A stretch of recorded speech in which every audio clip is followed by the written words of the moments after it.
Muy buenos días a todos. Vamos a dar inicio a este segundo día de clases. El día de hoy contamos con la presencia también del ingeniero Óscar Pastor, a quien saludamos. Bueno, sin más preámbulo, dejamos al ingeniero Jorge Prieto Maita para que pueda desarrollar la exposición. Bienvenido, ingeniero Jorge. Buenos días. Le saluda el ingeniero Jorge Prieto de la Dirección General de Salud Mental del Ministerio de Salud. Muy agradecido por la atención que ustedes presten a esta exposición. Espero que les pueda ayudar en mucho en la elaboración de sus documentos de los planes de control de calidad, ¿no? Vamos a complementar en primer término el tema referente a la información. Ayer con la ingeniera Norma Parra hablamos mucho de la información que es el contenido inicial del plan de control de calidad, pero hay una parte que se llama información complementaria, aparte de la línea de base de la calidad del agua, aparte de la descripción del sistema de agua potable, todo lo referente a la formación del equipo mismo técnico para la elaboración del PCC. La última parte de esta información justamente corresponde a la información complementaria, ¿no? Vamos a, como le decía, vamos a terminar con la información complementaria, y esto tiene que ver con 4 aspectos básicamente, ¿no? El tema del laboratorio, el tema de personal, el tema de la información misma y los insumos químicos que se utilizan en el sistema de agua potable.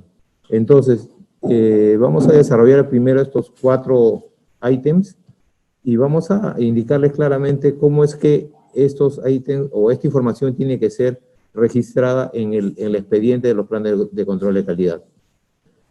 El tema del laboratorio no significa necesariamente que todas las CPS deben contar con uno de una gran capacidad analítica, sino más bien es la información de lo que ustedes pudieran tener como laboratorio, ¿no?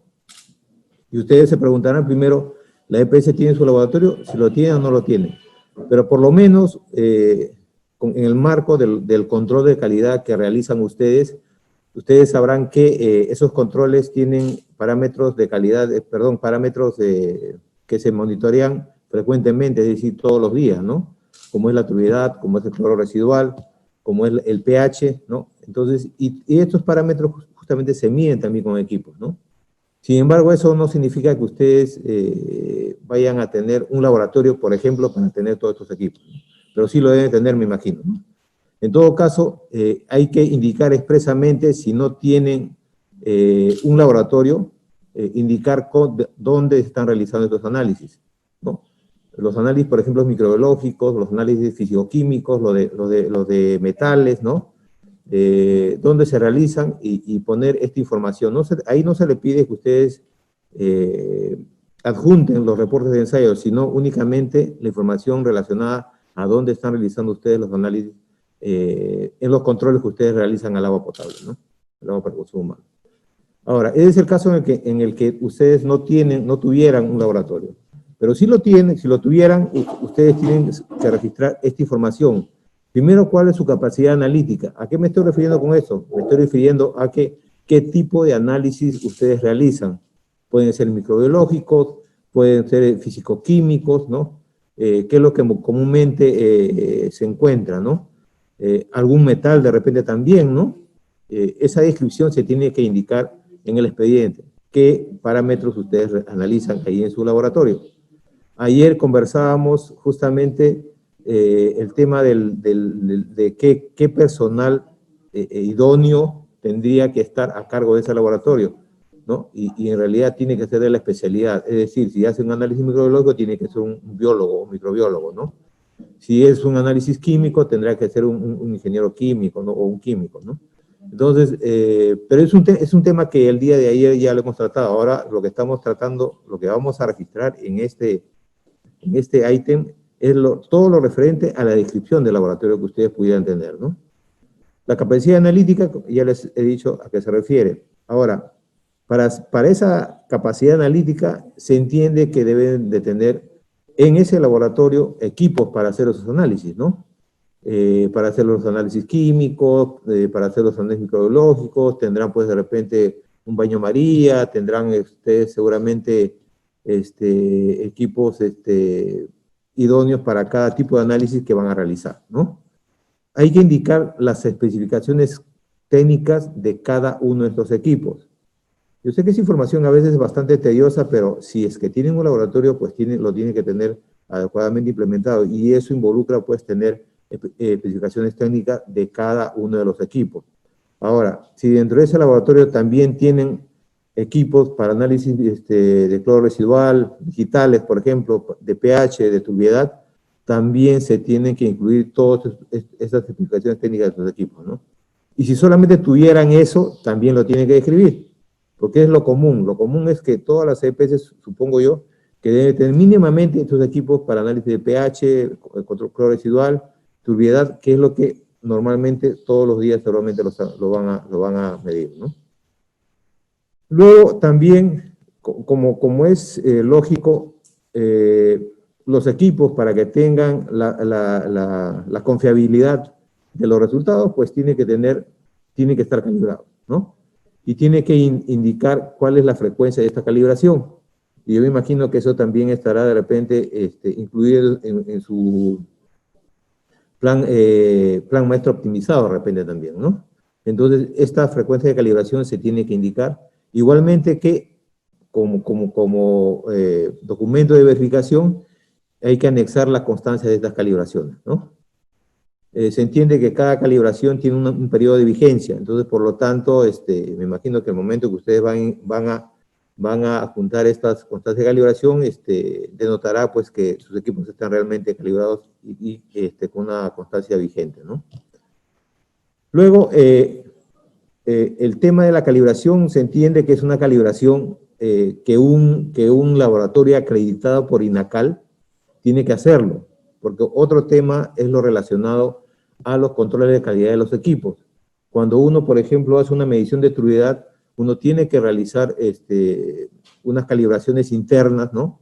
Diarias seguramente, que están también en el manual, que corresponden pues a varios patrones, ¿no? Varios patrones que hay que tomar las mediciones para que este valor también sea confiable. Pero ese es otro tema. El tema de los controles de los equipos es algo que también se tiene que registrar en el documento, ¿no? Y luego, finalmente, indicar los procesos involucrados en el control de calidad. O sea, qué procesos ustedes realizan para realizar estos controles de calidad, ¿no? Esta es toda la información que se le pide, debe ingresarse en el documento del PCC correspondiente a la descripción del laboratorio. Luego, el otro componente de la información complementaria corresponde a la descripción del personal y el número de estos, ¿no? Entonces, la información correspondiente a las especialidades y número de personal, ahí ustedes tienen una anotación bien clara, y es que esto corresponde al personal encargado del sistema de agua potable. Por ejemplo, hay una EPS puede tener varios sistemas de agua potable a su cargo. Sin embargo, como el PCC es de cada sistema de agua potable, y esta individualización del sistema, entonces, que ya el día de ayer se ha tratado, o sea, ¿qué corresponde un PCC? Entonces, se refiere a una descripción de todo el personal que trabaja en el sistema de agua potable, porque la EPS puede tener en su staff otras personas que de repente, digamos, de la parte administrativa, ¿no? Pero esto se refiere específicamente al personal encargado del sistema de agua potable, ¿no? Y en este sentido se le pide el número de personas, o sea, cuántas personas están encargadas están asignadas al sistema de agua potable. ¿Cuál es la especialidad de cada personal, ¿no? Cuando me refiero a la especialidad me estoy refiriendo a qué formación profesional tienen ellos, ¿no? Si son químicos, si son microbiólogos, si son, bueno, todas las especialidades de personal que tienen encargados del sistema de agua potable, ¿no? Luego de eso también la función que cada personal desarrolla, ¿no? En una situación lógica, un microbiólogo, por ejemplo, debería estar a cargo de laboratorio, por ejemplo, ¿no? O del análisis de laboratorio, ¿no? De repente un ingeniero sanitario, en el mejor de los casos, ¿no? Podría estar encargado de todo lo que es del control de calidad del sistema de agua potable, ¿no? Y en fin, así, de acuerdo a la especialidad que tiene cada uno del personal, hay que indicar también la función que ésta desarrolla. De esa manera, ustedes mismos también se van a poder dar cuenta que el trabajo que realiza cada uno de ellos tiene que ser el que corresponde a la especialidad correspondiente. Yo sé que seguramente ustedes al final me van a decir que a veces no se tienen los recursos, contratar un biólogo, un microbiólogo es demasiado caro. Sin embargo, hay que ir hacia eso, ¿no? Porque es una manera de poder garantizar que el control de calidad se lleve adecuadamente, ¿no? Las capacitaciones también relacionadas a la función que desempeña cada una de estas personas, ¿no? Seguramente este personal ha recibido capacitaciones, ¿no? Pero todas ellas tienen, ¿esto se refiere a qué? Se refiere a aquellas que tengan que ver con la función que ellos desempeñan. Porque, por ejemplo, un operador seguramente tendrá capacitaciones de mantenimiento de sistema, de desinfección de repente de reservorios, en fin. Esas capacitaciones corresponden a un evento que hayan asistido y por lo tanto seguramente tienen esa constancia que acredita que ha asistido y que ha aprobado también seguramente esa capacitación. Entonces, esta relación de capacitaciones, si las tuvieran, las tienen que anexar, ¿no? Las constancias me refiero. Si no las tienen, pues indicarán, ¿sabes qué? El personal no ha sido capacitado últimamente, pero en general se le pide las capacitaciones que han recibido en los 3 últimos años, ¿no? Para ver un poco la actualización que ellos tienen en relación a la función que ellos realizan, ¿no? La otra información que se les pide es cómo está fluyendo, valga la redundancia, la información que se genera al interior del proveedor, ¿no? Entonces, ustedes creo que le llaman prestador, pero bueno, nosotros como en el reglamento de la calidad del agua para consumo humano, le denominamos proveedor. Es un poco para aclarar también los términos, ¿no? Prestador o proveedor, en todo caso, es aquella persona que suministra agua para consumo humano.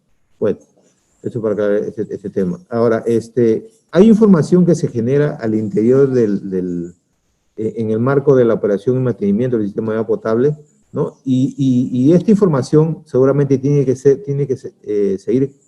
canalizada al ente rector, ¿no? En este caso a la SUNAT seguramente, ¿no?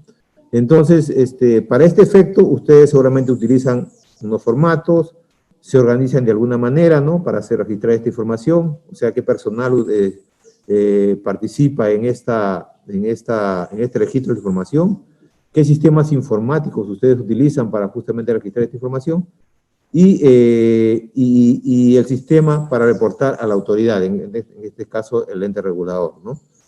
Y se le pide, obviamente, también el diagrama de flujo, y el diagrama de flujo no es otra cosa que la secuencia mediante el cual le llega a todos los pasos para llegar esta información hasta la información reportada a la SUNAT, ¿no? La toma de muestra, ¿no? La rotulación, el ingreso de la muestra, en fin, toda esta información relacionada, que aquí se le ha dado un par de ejemplos, ¿no? De acuerdo al tipo de parámetros de repente que se están analizando. Entonces, ¿cuál es la secuencia o son los pasos que se siguen para poder registrar esta información en primer lugar, luego de repente consolidarla también, ¿no? A través de un sistema informático que es al interior del proveedor, ¿no? Y otro en el que corresponde al sistema mismo de la SUNAT seguramente, ¿no? Aquí hay que hacer una diferenciación, una cosa es el sistema interno que seguramente cada proveedor tiene para registrar su información, y otra cosa es el sistema que se utiliza para ya reportar a la autoridad, en este caso el ente regulador que es la SUNAT, ¿ya? Y el último tema correspondiente a la información complementaria tiene que ver con la información de los insumos químicos utilizados, ¿no? Y para esto cada sistema, obviamente, de agua potable tiene sus propios elementos químicos, insumos químicos, ¿no? Algunos, de repente, me imagino yo que son sistemas de gravedad nada más, con un manantial, vamos a llamarlo así, pero no creo que ustedes como EPS tengan eso, pero vamos a citar ese ejemplo. Únicamente utilizarán el cloro, el polvito de calcio, ¿no? Al 75%, en dilución también esto, y ese insumo químico debería de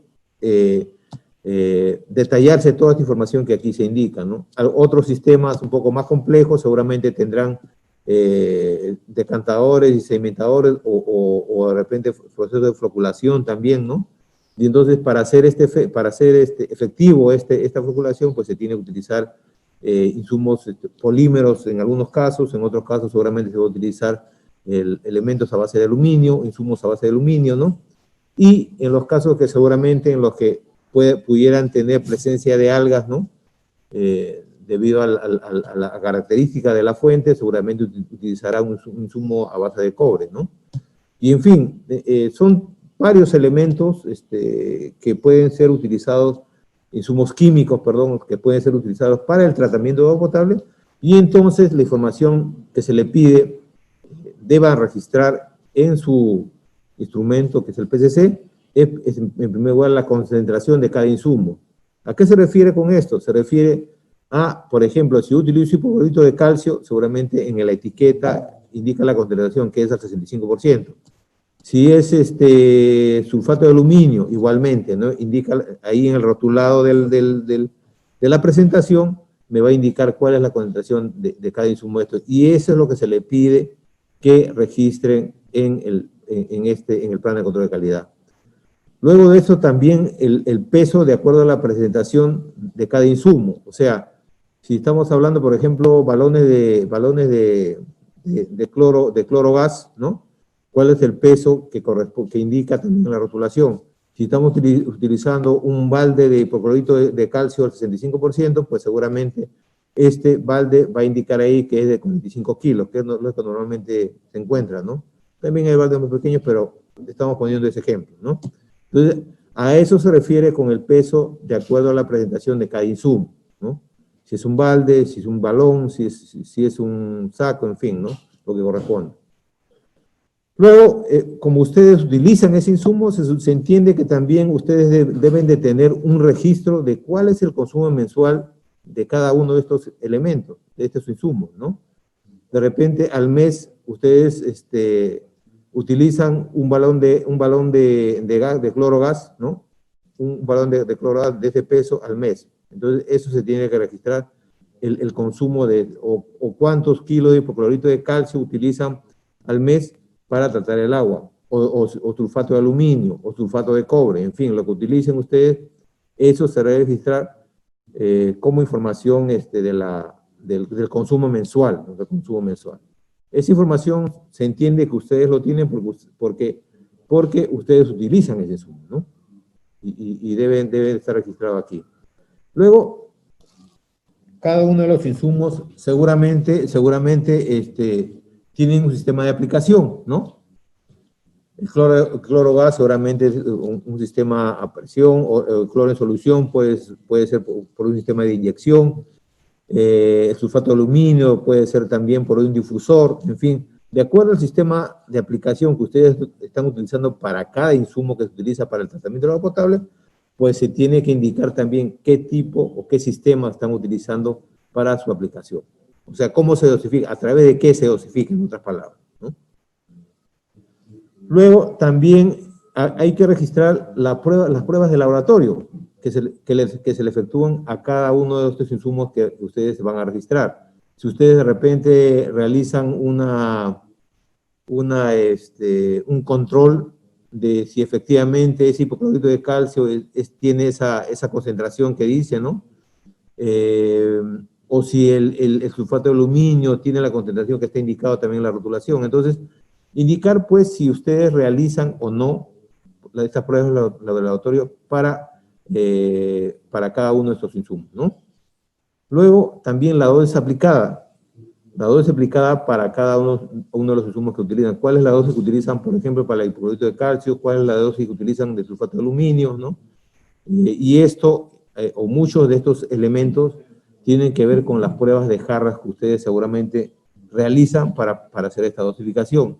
Ustedes saben que las pruebas de jarras se utilizan ¿para qué? Para determinar la dosis óptima de dosificación del insumo que ustedes utilizan, tanto para la coagulación, también como para la desinfección. Entonces, esas dosis óptimas se supone que se entiende que ustedes están utilizándola, y esto es lo que se tiene que registrar en la información que se correspondiente a la dosis aplicada de cada insumo.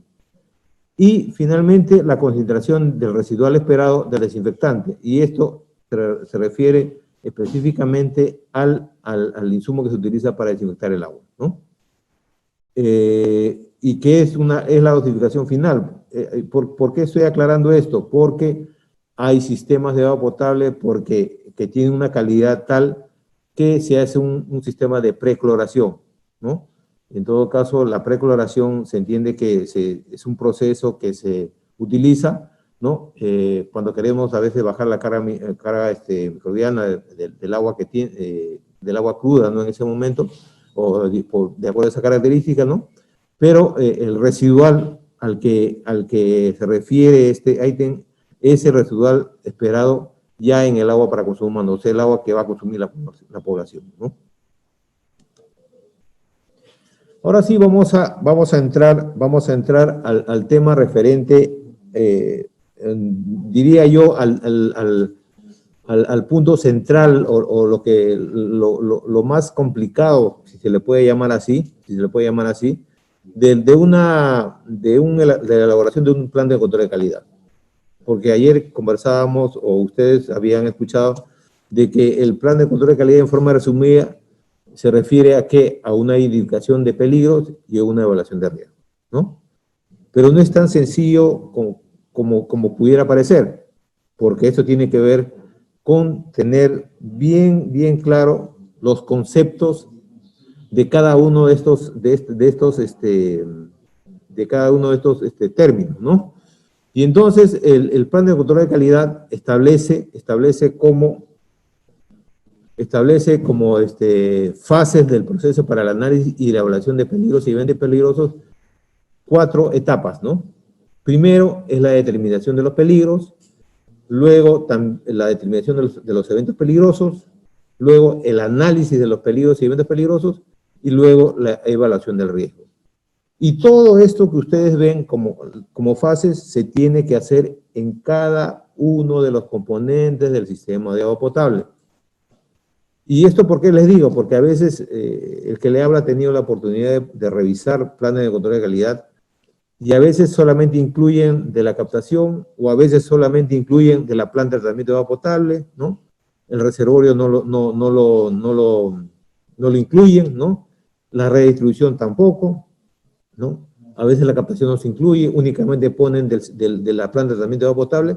Entonces, estas fases que les estoy mostrando en ese momento, o sea, la determinación de peligros, la determinación de los eventos peligrosos, el análisis de esos peligros, ¿no? Y eventos peligrosos, y la evaluación del riesgo, se tiene que hacer por cada componente, del sistema de agua potable.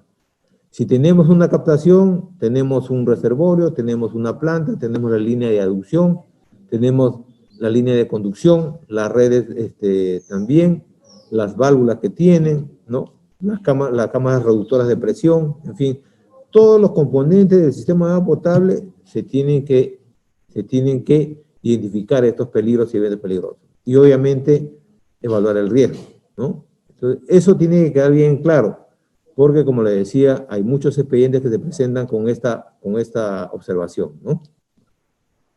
Ahora, para poder desarrollar cada una de estas etapas, de estas fases de la determinación de peligros y eventos peligrosos, hay que conocer primero los conceptos, a qué se refiere cada uno de estos términos, ¿no? ¿Qué cosa es un evento peligroso?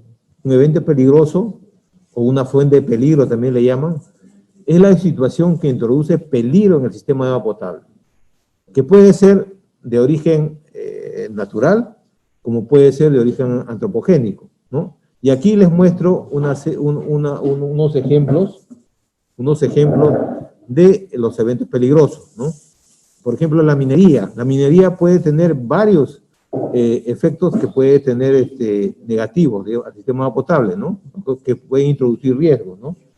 Y en este sentido, por ejemplo, el vertimiento de aguas industriales, ¿no? Del proceso, sin tratamiento, es un problema que puede deteriorar o que deteriora a los recursos hídricos que hay en la zona, ¿no? No solamente a los recursos hídricos, sino también al entorno en general, ¿no? Al entorno del ambiente, ¿no? Por ejemplo, la extracción de hidrocarburos, igualmente, no solamente por el proceso mismo que se utiliza ahí para la extracción, sino también por los pasivos ambientales que esto pudiera generar. El que le habla ha tenido la oportunidad de participar en algunas mesas de diálogo que tienen las comunidades nativas en la zona de Loreto, y seguramente he viajado bastante a esta zona, ¿no?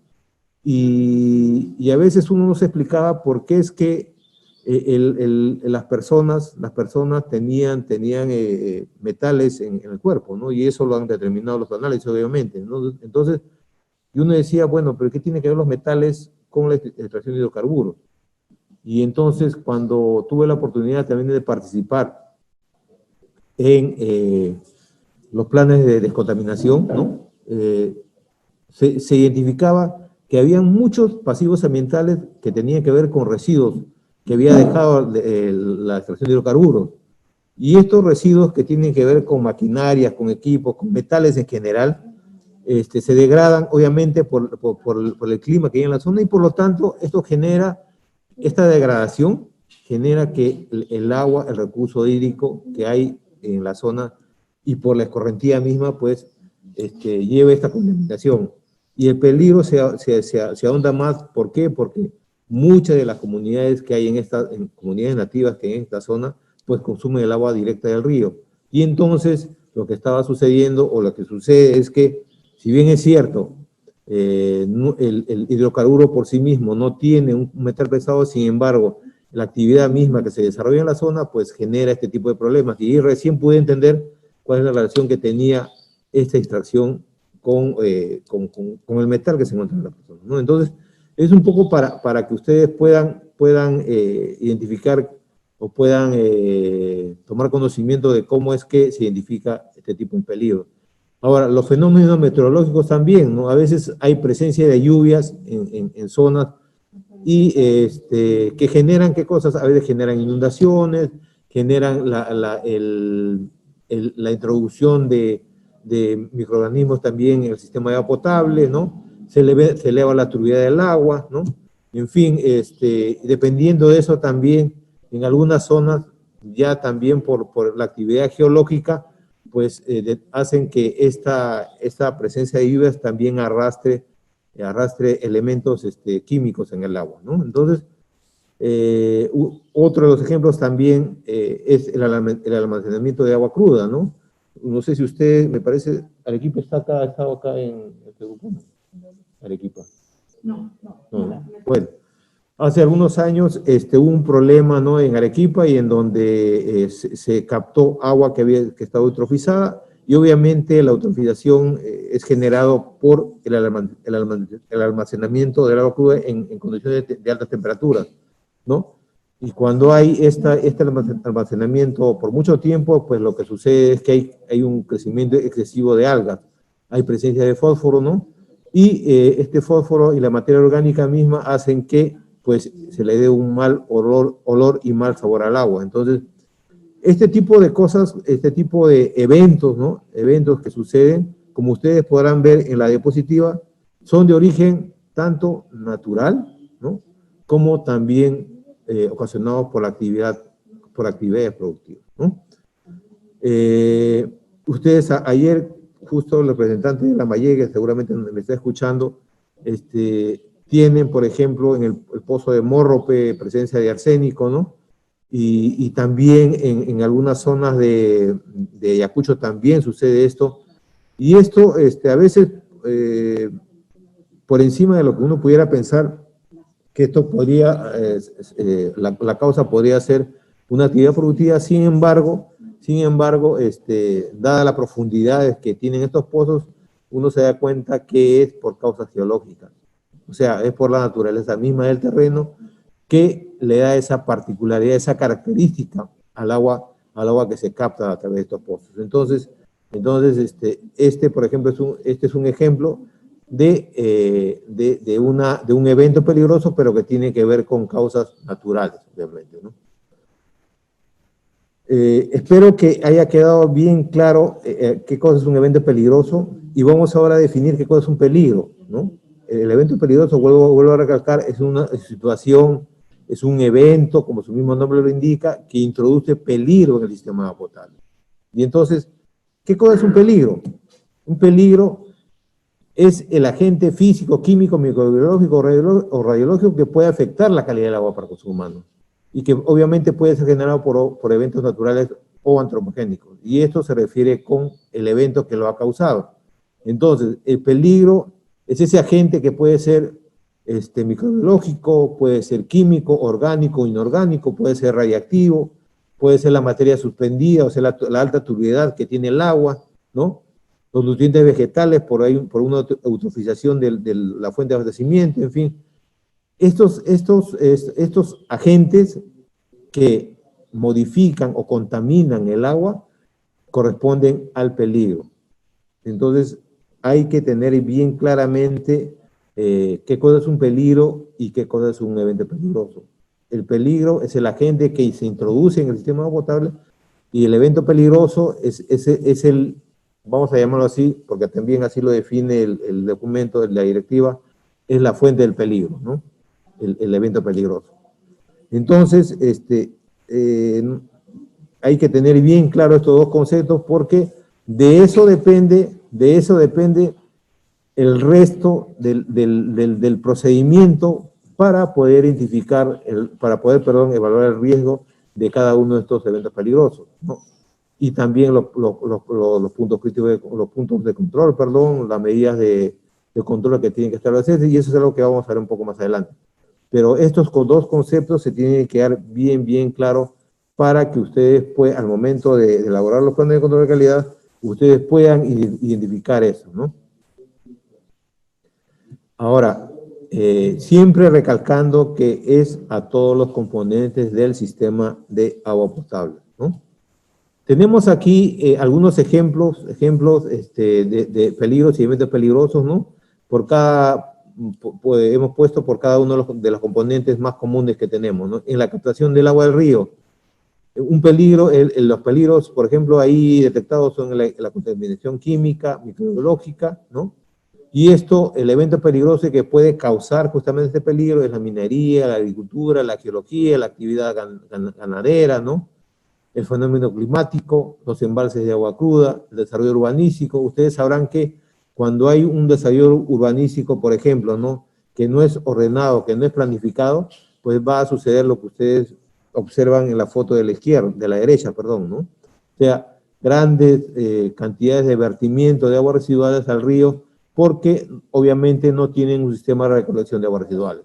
Y entonces la gente va a disponer sus aguas residuales en el recurso hídrico, como ustedes podrán ver la cantidad de tuberías que están descargando este río. Igualmente, cuando no hay un sistema de recolección de residuos sólidos, ¿qué es lo que sucede? Lo que sucede es que la mayoría de la población dispone en los ríos o en la ribera de los ríos toda la basura, ¿no? Y entonces tenemos un problema de aquí de contaminación, pues, del recurso hídrico que seguramente después va a ser captado para el agua potable. Igualmente, por ejemplo, la agricultura, ¿no? Ustedes saben que la agricultura demanda, en algunos lugares, no en todos, el uso de fertilizantes, el uso de pesticidas también, ¿no? Que de alguna manera a veces influye tanto por escorrentía como por infiltración, si es que obviamente la napa freática está muy superficial, en la calidad del agua que se pueda captar, ¿no? Entonces, estas actividades, ¿no?, pueden corresponder o de mandar un peligro, digamos, al agua que se capta en la zona. Igualmente tenemos, por ejemplo, a veces los deslizamientos, a veces la presencia de lluvias altas y cuando la zona no es estable, o genera o ocasiona deslizamientos lo que llamamos los huaicos también, que pudieran también, por ejemplo, ¿no? Si hay una línea de conducción una línea de conducción o alguno de los componentes del sistema potable que está en una zona donde hay mucho deslizamiento, pues la presencia de las lluvias va a ocasionar este problema, ¿no? Igualmente, a veces se instalan componentes del sistema de agua potable, pero que están en un lecho de río seco.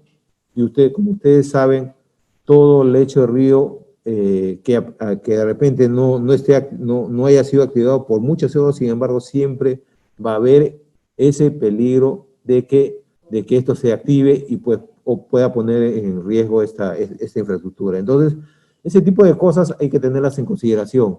En el caso de la captación de un río, porque hemos puesto aquí todo lo que pudiera generar esto como evento peligroso, y el peligro asociado obviamente a estos peligros, a este evento peligroso es los vertidos de aguas industriales, las corrientes plaguicidas, y esto tiene que ver con la actividad agrícola, ¿no?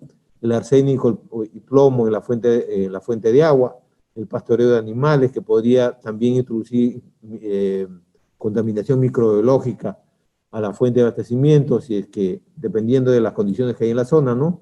Las lluvias torrenciales, las toxinas de floraciones de algas, esto el ejemplo que ya les di en la clase de Arequipa también, ¿no? Los vertidos domésticos y los vertidos de residuos sólidos, ¿no? Que no son los únicos, ¿no? Aquí estamos poniendo algunos ejemplos nada más, pero también la directiva, en el anexo B de la directiva, por eso hemos puesto ahí al costadito, guión anexo B, también detalla una serie de peligros y eventos peligrosos por cada componente, que obviamente, como les decía, no son los únicos, son solamente una guía para ustedes, que no necesariamente tienen que ser los que están ahí. Ustedes pueden identificar otros peligros y eventos peligrosos que seguramente son particulares de cada zona. Va a depender de cómo es la geología, va a depender de qué actividades se realizan en la zona, va a depender de cuál es la naturaleza, vamos a llamarlo así, la estabilidad de la zona, la estabilidad de los taludes, en fin, de una serie de factores que ustedes tienen que evaluar. Y para hacer esta evaluación, obviamente, tienen que ir al campo, porque una evaluación no se puede hacer en gabinete. Una determinación de peligro no puede hacerse en gabinete, ¿no? Tiene que irse al campo y se tiene que identificar estos peligros y eventos peligrosos, ¿ya? Otro de los ejemplos que tienen de peligros y eventos peligrosos también en la planta de tratamiento, que es otro de los componentes del sistema de agua potable, ¿no? Tenemos aquí dos tipos de peligro, la contaminación química, la contaminación microbiológica. ¿Y cuál es el evento peligroso que puede generar este peligro? La falla en el suministro eléctrico. ¿Por qué? Porque si falla, por ejemplo, si se corta la energía eléctrica, obviamente hay equipos que se utilizan en el tratamiento del agua potable y por lo tanto el tratamiento no se va a dar. Y entonces ponen en riesgo justamente la calidad del agua suministrada. La falla en la dosificación de reactivos, ¿no? De los reactivos. Y eso tiene que ver con los insumos químicos que se utilizan para el tratamiento del agua, ¿no? De repente no están dosificándose adecuadamente y por lo tanto esto va a generar un problema en la calidad del agua que finalmente va a salir de la planta, ¿no?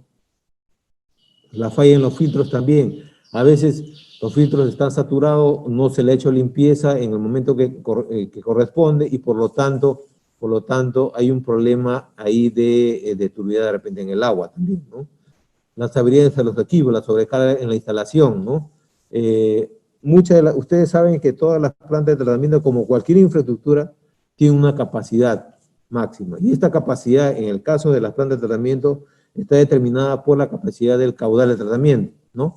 Si ese caudal de tratamiento se excede, obviamente que la calidad del agua que va a salir de esa planta no va a ser la adecuada, ¿no? Yo siempre pongo el ejemplo, si yo tengo un automóvil que tiene una capacidad para 4 personas, ¿no? O 5 personas. Yo le hago ingresar a 20 personas o 10 personas, no va a trabajar de la misma manera, obviamente. ¿Por qué? Porque está excediendo su capacidad.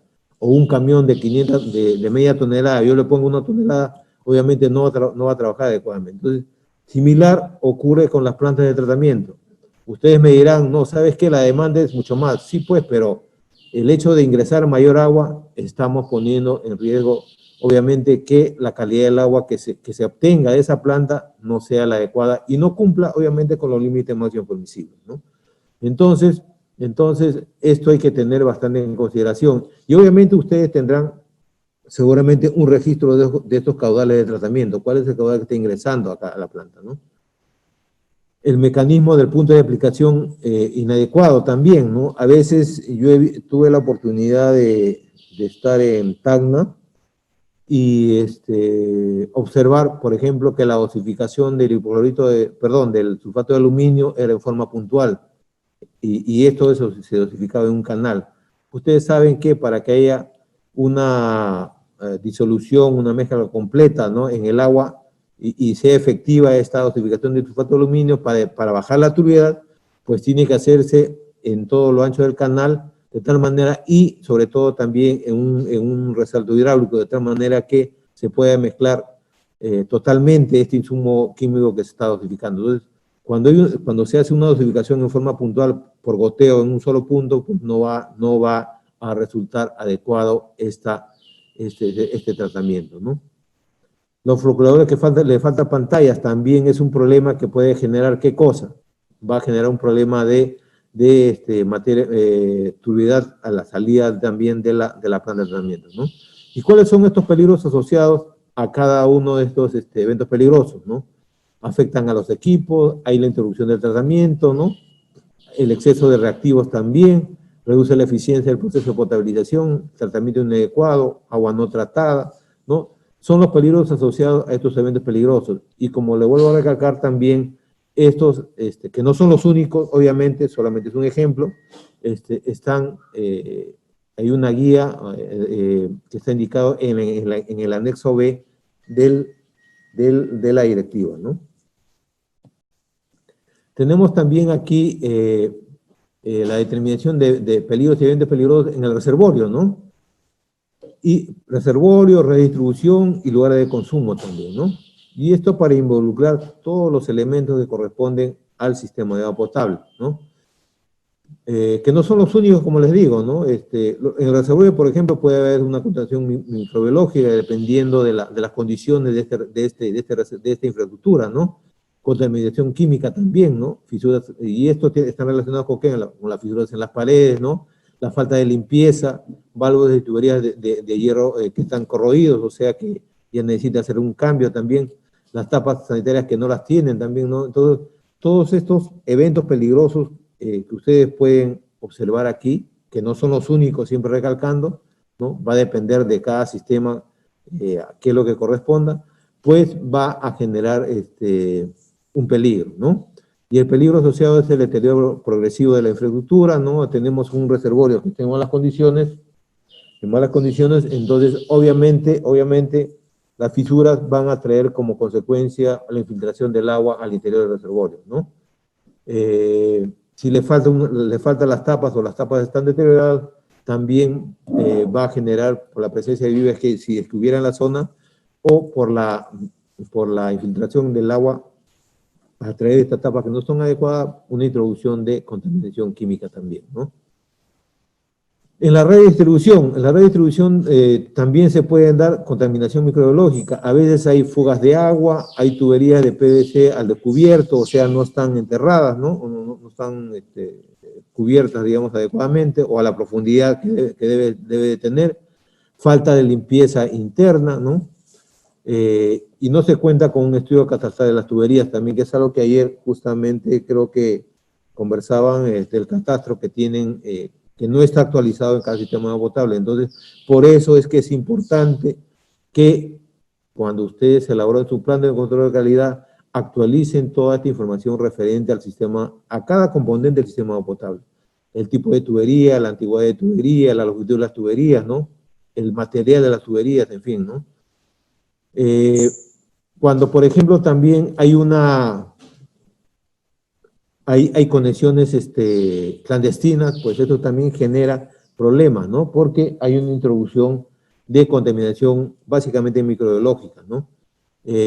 Cuando también hay cortes de agua y si hay roturas en la tubería, también genera una presión negativa, ¿no? De tal manera que el material que hay alrededor de la fisura va a ser absorbido también en el momento que se haga el corte o se haga también la restitución del servicio, ¿no? Entonces, este tipo de problemas, pues, son eventos peligrosos que van a una contaminación microbiológica, ¿no? Y los peligros asociados tienen que ver con la entrada de contaminantes, con la tubería, limita las correcciones y mejoras técnicas también, ¿no?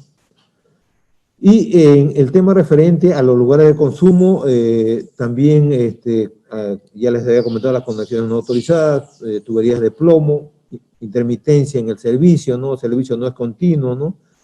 Y esto genera, el peligro asociado tiene que ver con contaminación de plomo, eso de acuerdo al tipo de material que pudiera ser de la tubería, ¿no? Y obviamente, inconformidad de los consumidores. Siempre recalcando que estos son únicamente ejemplos. Cada sistema de agua potable tiene peligros particulares, ¿no? No hay ningún sistema de agua potable que va a ser igual al otro. Va a depender del tipo de componentes que ellos tienen, va a depender de las actividades productivas que se desarrollan en las zonas cercanas a cada componente del sistema de agua potable para que pueda ser considerado un peligro y un evento peligroso, ¿no?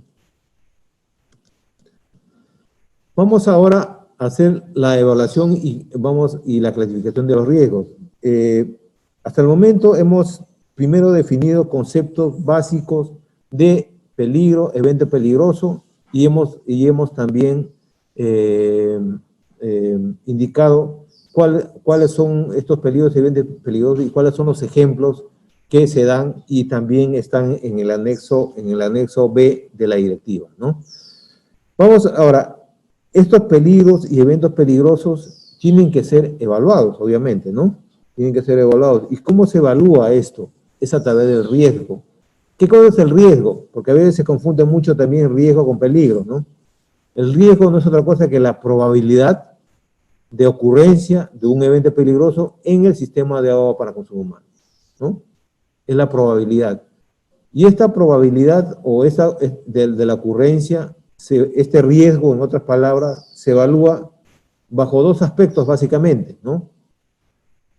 La probabilidad de la ocurrencia del evento peligroso y la gravedad. ¿Y qué cosa es la gravedad? O sea, la gravedad es de cómo va a influir este evento peligroso en la calidad del agua potable, ¿no? O en la continuidad del servicio mismo también, ¿no? Entonces, de esa manera se evalúa el riesgo. Es una combinación de la probabilidad y la gravedad, ¿no? Y para esto se determinan criterios de evaluación, ¿no? Criterios de evaluación que tienen que ver con cumplimiento, en el caso de la gravedad, con el cumplimiento de los límites máximos flexibles y los posibles efectos a la salud, ¿no? Ustedes sabrán que un agua, dependiendo del tipo de parámetro que esté excediendo, pues va a tener posibles efectos a la salud inmediatos o a largo plazo, ¿no? Los inmediatos tienen que ver específicamente con contaminación microbiológica, ¿no? Si tenemos un agua con coliformes fecales o totales, pues lo primero que muy rápidamente vamos a tener que la población tiene diarrea, por las enfermedades diarreicas, ¿no? O si tiene parásitos, igualmente, ¿no? Entonces estos elementos o estos parámetros que ocasionan enfermedades de forma muy rápida son los parámetros microbiológicos en general, ¿no? Y tenemos también, por ejemplo, los metales, ¿no? Ustedes sabrán que los metales como el arsénico, como el plomo, como el mercurio también, como el cadmio, ¿no? Si bien es cierto, no tiene un efecto rápido, sí, pero sin embargo son bioacumulables, o sea, se acumulan al interior del organismo de la persona y a la postre, dependiendo también del organismo de la persona, ¿no? de la capacidad inmunológica de la persona, pues va a tener efectos en la salud, ¿no? Va a tener efectos en la salud, pero no es algo inmediato. Obviamente estos van a pasar 10, 15, 20 años para que recién se puedan notar los efectos que pudiera tener, por ejemplo, el consumo de agua con arsénico, el consumo de agua con cadmio, en fin, este tipo de elementos que, como les decía, son de importancia para la salud, pero que tienen un efecto bastante tardío, ¿no? Eso es, por ejemplo, uno de los criterios que se utilizan para evaluar el riesgo, ¿no? La gravedad. El otro es la probabilidad, ¿no? La probabilidad que es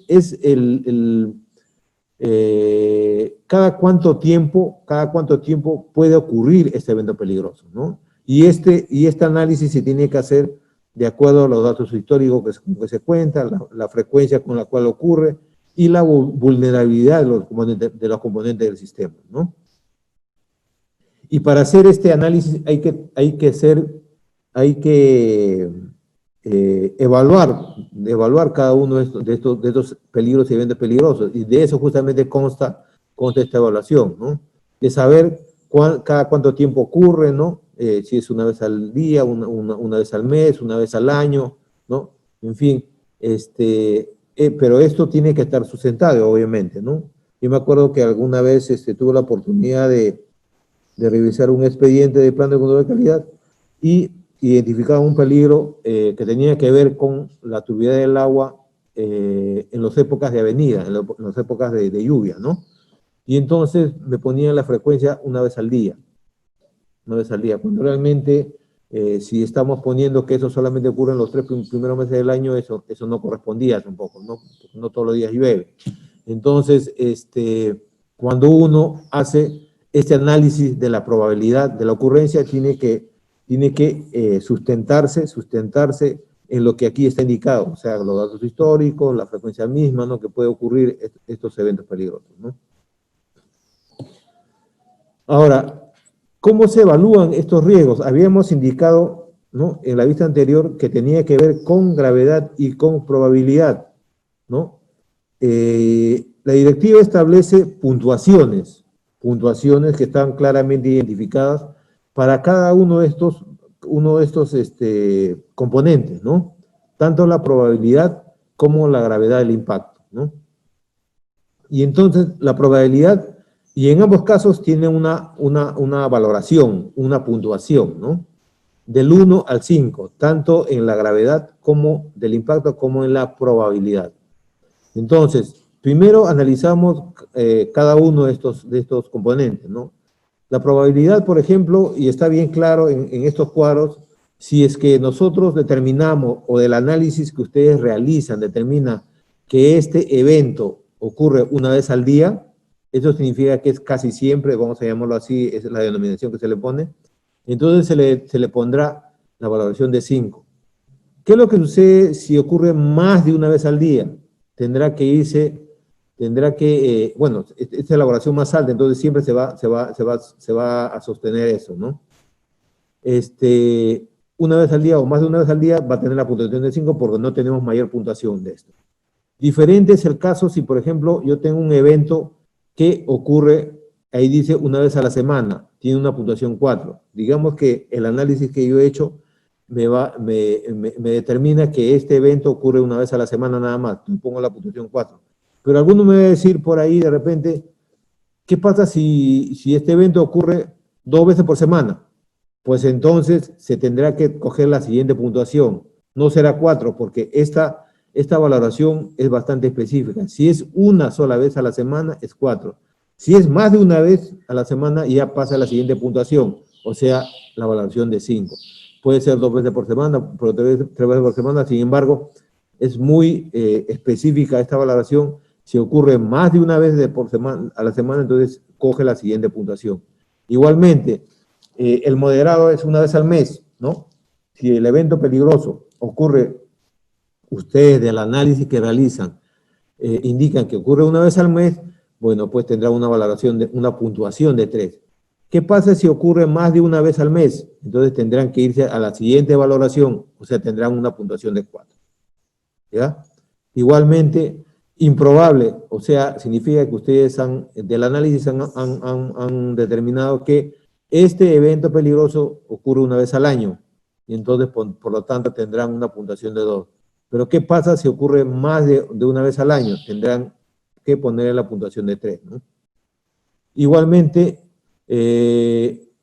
excepcional, o sea, una vez cada 5 años, ¿no? De repente, no sé, hay algún evento que muy excepcionalmente ocurre, entonces, por lo tanto, ocurre una vez cada 5 años y entonces tendrá una puntuación de 5. ¿Qué pasa si ocurre más de una vez cada 5 años? Digamos, 2 veces cada 5 años, entonces se tiene, recalcando siempre, se tiene que tomar la puntuación siguiente, se tendrá una puntuación de 2. ¿Ya?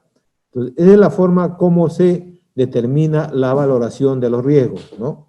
La evaluación de los riesgos, ¿no? Entonces, dependiendo del evento peligroso, se tendrá que determinar esta probabilidad. Ahora, también el otro componente de la evaluación de riesgo tiene que ver con la gravedad del impacto, y ya habíamos señalado que esto tiene que ver con el cumplimiento de los límites más permisibles, como también a veces con la continuidad del servicio, ¿no? Y ustedes verán también aquí valoración del 1 al 5, ¿no? Un efecto insignificante, efecto leve, moderado, grave y catastrófico, ¿ya?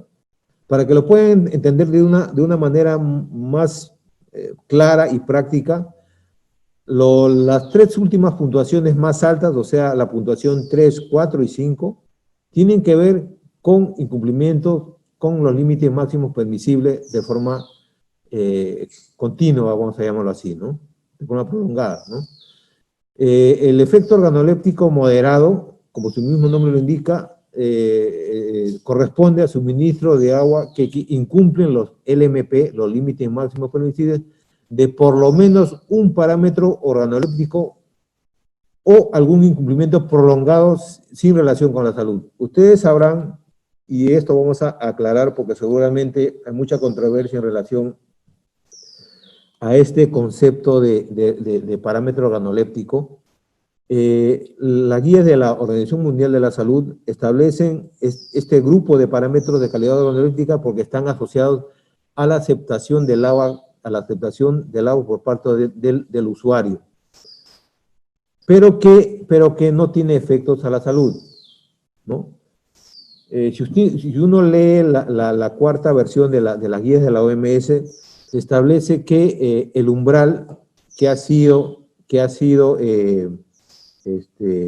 establecido para estos tipos de parámetros organolépticos son más bajos que aquellos que se han obtenido que podían hacer daño a la salud. Por ejemplo, ¿no? Tenemos el valor del aluminio, cuyo LMP ha sido establecido cuyo valor obtenido tiene que ver con la aceptación. Pero si nos vamos más, si queremos analizar mucho más allá, si tiene algún efecto a la salud, pues vamos a tener que, para que tenga efecto a la salud, si por ejemplo el arsénico es 0. ¿Cuánto es? 0.01. No, perdón, el aluminio. 0.2 creo que, ¿no? El aluminio tiene 0.2, por ejemplo, y entonces el análisis que ha hecho la OMS en las guías es que el valor de 0.2, con un valor de 0.2, ahí va a percibir ya la persona desde el punto de vista estético del agua, o sea, el mal sabor o el mal olor al agua. Pero que si queremos ponerle una valoración sustentada de efecto a la salud, pues ese valor va a ser mucho más alto, de repente 0.9, ¿no? 0.9, y por lo tanto, entonces se tiene que obviamente tomar el valor más bajo, que es el que va a tener algún efecto en la calidad organoléptica del agua. Y entonces, en eso se sustenta el hecho de que la misma OMS establece que este tipo de parámetros, este grupo de parámetros, que es donde está el aluminio, donde está el cobre, donde está la turbiedad, ¿no? Son parámetros que han sido incluidos de acuerdo a la aceptación a la percepción de la aceptación que tiene el usuario, ¿no? Y entonces, a eso se debe el término que no tienen sin relación con la salud, ¿no? Y entonces, este efecto organoléptico, cuando ocurre esto, se le da una valoración de 3, ¿no? O sea, si tenemos, por ejemplo, que la fuente de abastecimiento tenemos o en el agua de consumo humano, digamos, tenemos incumplimientos con respecto a alguno de estos parámetros, pues en forma prolongada, que es lo que dice ahí, ¿no? Pues tendrá que ponerse una valoración de 3. En el caso del efecto grave y catastrófico, tiene que ver ya con parámetros que sí tienen un efecto a la salud, ¿no? Como ahí ustedes podrán ver. En el caso del efecto reglamentario grave, tienen efecto a la salud, pero a largo plazo. ¿Y cuáles son estos parámetros que causan daño a la salud, pero a largo plazo? Son los parámetros químicos, básicamente, ¿no? Los parámetros químicos. Y entonces, cuando hay un incumplimiento con el suministro de agua que incumple los LMP de algún parámetro con posibles efectos sobre la salud a largo plazo, pues en este grupo están incluidos los parámetros químicos, tanto orgánicos como inorgánicos también, ¿no? Entonces, si hay alguna excedencia que ocasiona justamente este evento peligroso, pues se tendrá que dar una puntuación de 4. Y en el caso del efecto en la salud pública catastrófico es cuando el efecto a la salud es inmediato. Y entonces habíamos dicho ya en la vista anterior que los parámetros que tienen que ver con un efecto inmediato a la salud pues son específicamente los parámetros microbiológicos, ¿no? Los coliformes totales, los coliformes fecales también, ¿no? Que son los que pueden hacer un daño inmediato a la persona, ¿no? A la salud de la persona. Hasta aquí, digamos, hemos definido los 3 últimos, vamos a llamar, niveles de gravedad del impacto que tienen que ver con un efecto prolongado, digamos, de incumplimiento de los límites máximos permisibles. Pero tenemos también los 2 primeros, o sea, el efecto insignificante y el efecto en el cumplimiento leve, ¿no? Comencemos con el efecto de cumplimiento leve, y esto tiene que ver también con incumplimientos asociados a parámetros organolépticos, pero de una forma muy puntual y a corto plazo, ¿no? A corto plazo. Entonces, si por ejemplo tenemos eventos puntuales de muy corta duración de la elevación de la turbidez, por ejemplo, ¿no? O el agua sala, justamente por el hecho de elevarse de una manera muy alta la turbidez, y esto se traduce a que el agua que se entrega a la población también tiene este elemento, excedencia de turbidez, pero en forma muy corta, entonces se podrá valorar desde el punto de vista de la gravedad con una puntuación de 2. Por eso es que ahí en la indicación en el cuadro vemos suministro de agua con consecuencias a corto plazo o locales, o sea, de forma muy puntual, ¿no? Sin relación con la salud. ¿Por qué? Porque los organolépticos obviamente son los que no tienen relación con la salud, relacionado con el incumplimiento de los LMP de algún parámetro organoléptico, pero de forma puntual. La diferencia entre este nivel de gravedad, que es leve, y el moderado es que en uno es en forma puntual y en el otro es en forma prolongada, como bien se indica ahí, ¿no? Pero, ¿cuál es la particularidad o la similitud de los dos? Es que los dos están referidos a parámetros organolépticos, ¿no? Y el primero, que es insignificante, tiene que ver con el suministro de agua potable que cumple con todos los LMP. Por ejemplo, ¿qué tipo de evento puede ser? Puede ser la continuidad de repente del servicio, ¿no? En muchos sistemas de agua potable no tienen la capacidad de dar agua permanentemente, a veces 2 horas al día, o a veces se da 3 veces por semana, en fin, ese tipo de eventos o ese tipo de situaciones que seguramente ocurren en el sistema de agua potable también se tienen que identificar, porque también tiene una valoración de significante, ¿no? Tendría una puntuación de 1, ¿no? Espero que haya quedado claro esta evaluación de los riesgos, ¿no? Con estos dos componentes, la probabilidad y la gravedad del impacto, cada uno tiene valoraciones, ¿no? Tiene valores de 1 al 5, ¿no? Y cómo se obtiene la puntuación del riesgo, ¿no? No es otra cosa que la multiplicación del valor de la gravedad por la probabilidad, ¿no? Si, por ejemplo, tengo una probabilidad del evento de 5 y mi efecto es leve, que es 2, entonces la puntuación de riesgo será 10. 2 por 5 es 10, ¿no? Si tengo una probabilidad moderada, puntuación de 3, y un efecto leve en la gravedad, que es 2, mi valoración o la puntuación de riesgo será 6. Solamente es multiplicar los valores nada más, ¿no? Y vamos a obtener productos de esta multiplicación, ¿no? 3 por 2, 4 por 5, 4 por 2, en fin, de acuerdo a las ponderaciones que se han hecho de esta probabilidad y esta gravedad del impacto, ¿no?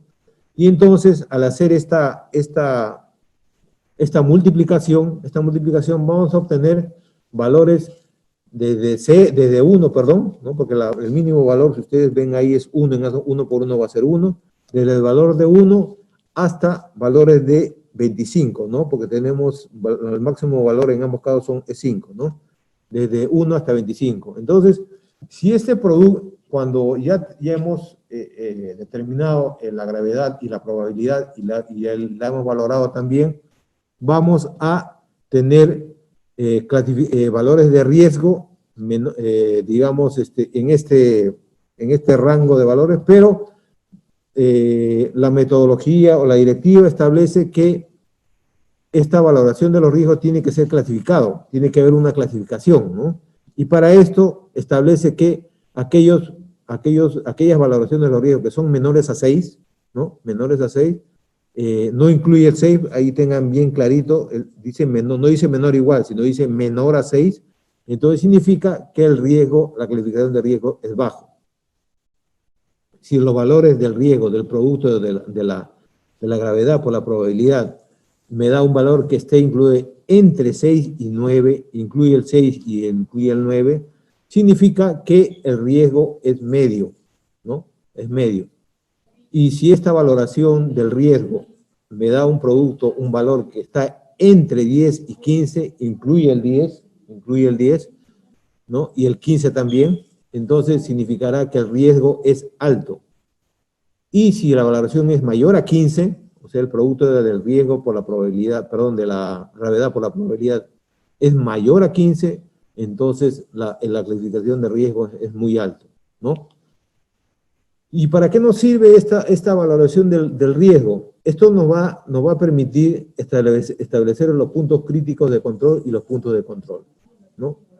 Los puntos de control. Entonces, aquí tenemos en la parte de abajo qué significa una valoración muy alto, medio y bajo, ¿no? De acuerdo a estos rangos que ya hemos establecido aquí, ¿no? De acuerdo a estos valores que hemos obtenido aquí. Muy alto es riesgo extremo, no aceptable, requiere prioridad de acción inmediata y puntual, siendo necesaria una medida de control y establecimiento de límites críticos para el punto crítico de control, ¿no? ¿Qué cosa es un punto crítico de control? Creo que eso está más adelante también, pero le voy adelantando. Un punto crítico de control es aquel fase o proceso en el sistema de tratamiento de agua potable cuya valoración del riesgo obtenido es alto o muy alto. En otras palabras, es mayor a 10, ¿no? Mayor a 10. Mayor o igual a 10, perdón. Mayor o igual a 10, ¿no? Entonces, a eso se establece o se determina como un punto crítico de control, ¿no? Y a ese punto crítico de control, ¿qué le corresponde? Pues como ahí se indica claramente que hay que darle una atención inmediata, ¿no? Y prioritaria, dice ahí. Entonces, a ese punto crítico de control hay que establecer una medida de control, ¿no? Que vamos a definirla más adelante también, ¿no? Una medida de control. El establecimiento de los límites críticos tiene que ver con el monitoreo operacional.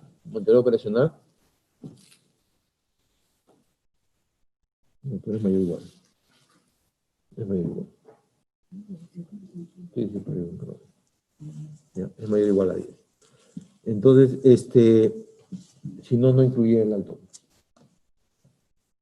Entonces, hay conceptos que vamos a definir más adelante, que es la medida de control, que es un punto crítico de control también, y el límite crítico de control, como le decía, se va a definir en el momento que se haga el tema referente al monitoreo operacional, ¿no? Tenemos también otra calificación de alto, ¿no? Valoración del riesgo alto, ¿no? Cuyo valor está entre 10 y 15, ¿no? Incluye estos límites, ¿no? Este riesgo es alto y tampoco es aceptable, ¿no? Y necesita una acción inmediata, ¿no? Inmediata y puntual, ¿no? Una cosa es lo inmediato y otro es de prioridad, esa es la diferencia entre muy alto y el alto, ¿no? Pero en ambos casos se tiene que establecer como o demanda o se establece un punto crítico de control, ¿no? Y ese punto crítico de control amerita controlar ese riesgo y se tiene que establecer una medida de control, ¿no?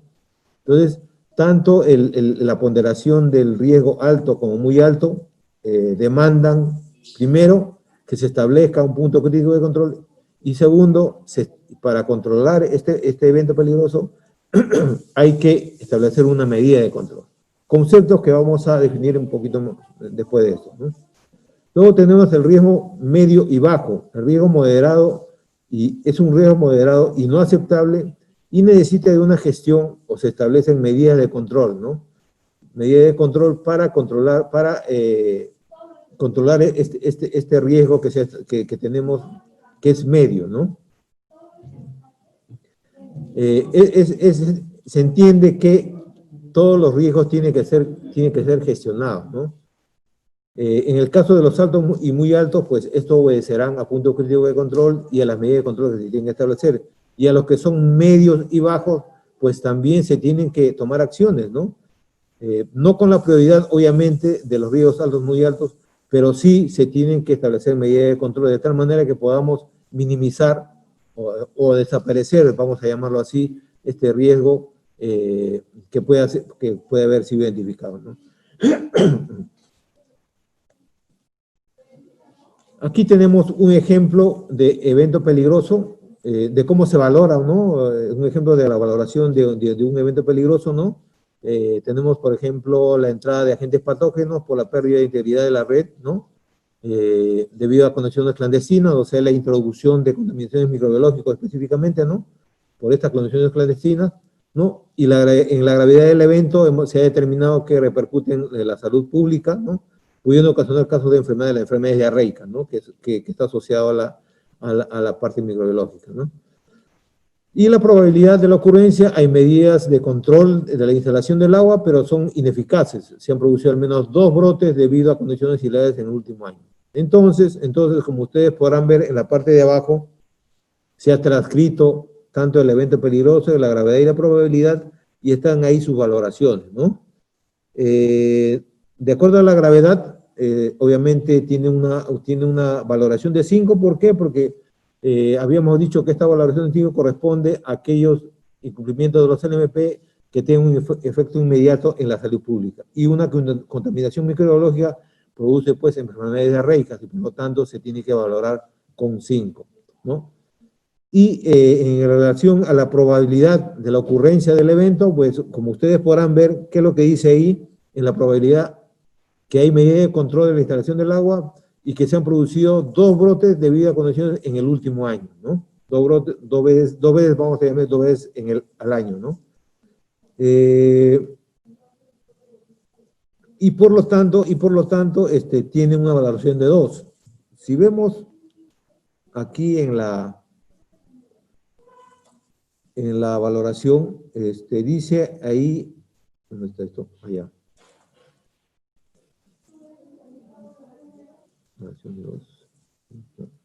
Sí. Hay medidas legales, dice, hay medidas de control de la instalación de fontanería, pero son ineficaces y se han producido al menos 2 brotes debido a condiciones ambientales en los últimos 5 años, ¿no? Bueno, aquí se le ha dado una valoración de 2, por lo tanto tenemos un riesgo de alto, ¿no? Que es la multiplicación de 5 por 2, ¿no? Y el resultado del riesgo se debe clasificar como prioritario y deben adoptarse medidas para revisar los controles actuales y determinar si pueden aplicarse controles nuevos también, ¿no?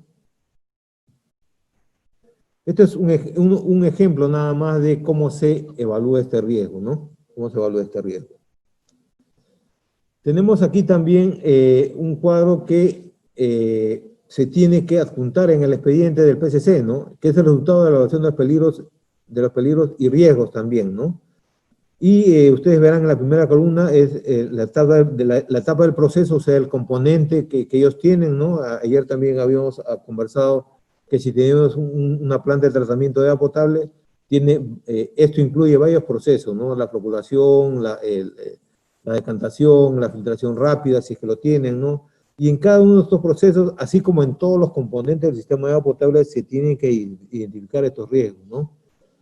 Y al identificar el riesgo se tiene que valorar y obviamente tenemos aquí una columna que identifica el evento peligroso, ¿no? Tenemos una columna del tipo de peligro, cuál es el peligro que es microbiológico, es químico, ¿no? De acuerdo al efecto que esto pueda tener en el agua, la probabilidad de la ocurrencia, la valoración que ustedes le han dado del análisis, igualmente la gravedad, y luego tenemos la puntuación, que es 15, y la clasificación del riesgo, ¿no? Esta clasificación tiene que ver con el cuadro que ya les hemos mostrado, que son alto, muy alto, y medio y bajo, ¿no? Y se tiene que poner esta clasificación, ¿no? Y el fundamento, obviamente, de este riesgo evaluado, ¿no? En el primer caso de la fuente de agua, por ejemplo, ¿no? Defecación del ganado en los alrededores de la boca del pozo, no cercada, fuente de entrada de posibles agentes patógenos cuando llueve, ¿no? Por escorrentía, ¿no? Y esto obviamente va posiblemente a ocasionar enfermedades causadas por agentes patógenos del ganado como los parásitos, ¿no? Los parásitos, ¿no? En general. Entonces, y por lo tanto, el riesgo es alto, perdón, ¿no? De acuerdo a esta valoración. Y así tenemos en la fuente. Ahora, obviamente, no es solamente un peligro y evento peligroso que después, se puede identificar, no es solamente uno por cada tipo de componente, pueden haber varios eventos peligrosos, ¿no? Y eso va a depender de la inspección que ustedes realicen, en cada uno de los componentes del sistema de agua potable. Aquí, por ejemplo, tenemos dos eventos peligrosos en la fuente, que no son los únicos, pueden ser 3, pueden ser 4, pueden ser 5, eso dependiendo de cada sistema de agua potable, porque ningún sistema de agua potable es igual al otro, todos tienen una particularidad y todos son diferentes, ¿no? Todos tienen eventos peligrosos y peligros diferentes también, y entonces esto hay que hacerse por cada sistema y por cada componente de agua potable, ¿no? Y esto, ¿por qué les digo? Porque a veces hemos visto en algunos expedientes, sobre todo de empresas privadas, que parecería que hacen una plancha de un sistema a otro y ponen los mismos peligros y eventos peligrosos y ponen las mismas valoraciones y lamentablemente esto nunca es así, ¿no? Y entonces por eso es que hay que realizar un trabajo muy minucioso, vamos a llamarlo así, ¿no? Para identificar estos peligros. Ahora, la persona que realice estas evaluaciones de identificación de peligros y eventos peligrosos, pues tiene que ser muy minucioso, y todo lo que se identifique se tiene que se tiene que registrar en el plan de control de calidad como peligro y evento peligroso. ¿Qué es lo que sucede? A veces hay situaciones en las que uno, cuando ha hecho una verificación de la información presentada en el plan de control de calidad en forma muy puntual, vamos a llamarlo así, demostrativa o aleatoria, se ha podido identificar que a veces procesos de tratamiento que no los incluyen en el plan de control de calidad, insumos a veces que no habían sido incluidos, que se utilizan en el sistema de agua potable, y que obviamente eso descalifica a una eventual aprobación que se haya tenido del plan de control de calidad. ¿A qué me estoy refiriendo con esto? Sí, todos los planes de control de calidad, luego de haber sido aprobados, pues van a tener que hacer un seguimiento de la aplicación de este plan de control de calidad, ya sea directa por nosotros mismos, como también puede ser por la misma direza o gereza correspondiente. Y entonces, en ese proceso de seguimiento de la aplicación del plan de control de calidad, ustedes tengan en consideración que el reglamento de la calidad del agua para consumo humano establece faltas, ¿no? Graves y muy graves también. Dentro de ellas está incluido también aquel proveedor que no aplica, que no adecua su plan de control de calidad adecuadamente. Entonces, en este proceso de seguimiento de la aplicación del plan de control de calidad, pues se verifica que toda la información que se haya registrado también, que los peligros y los eventos peligrosos sean los que efectivamente se han indicado en su instrumento. Si esto no es así, como lo vuelvo a repetir, si uno verifica en el campo que esto no es así, entonces como cualquier procedimiento y de acuerdo a la ley de procedimiento administrativo, ¿no? Como cualquier procedimiento, pues se establece que si hay hay alguna situación que no haya sido registrada, pues lo invalida y por lo tanto podría denegarse, perdón, podría suprimirse o dejar sin efecto esta aprobación. Entonces, la idea es que ustedes, los que realizan esta identificación de peligros y eventos peligrosos, sean lo más transparentes, vamos a llamarlo así, posibles, de tal manera que esto, ustedes lo tienen que tomar desde el punto de vista que ese instrumento le va a servir a ustedes, ¿para qué? Para poder adecuarse al reglamento. ¿Y a qué me estoy refiriendo con esto? Me estoy refiriendo que si ustedes no registran peligros, por ejemplo, o no han identificado peligros, o no los quieren poner, por ejemplo, pues a la larga no se va a poder cumplir con los TLMP. No se va a poder identificar, por ejemplo, un sistema de agua potable que carece, por ejemplo, de un proceso que permita remover el arsénico, que permita remover de repente organismos de vida libre, que permita o mejorar los procesos que ellos tienen. Entonces, si eso no se identifica, pues sencillamente no se va a cumplir con el objetivo de la elaboración de los planes de control de calidad, ¿no?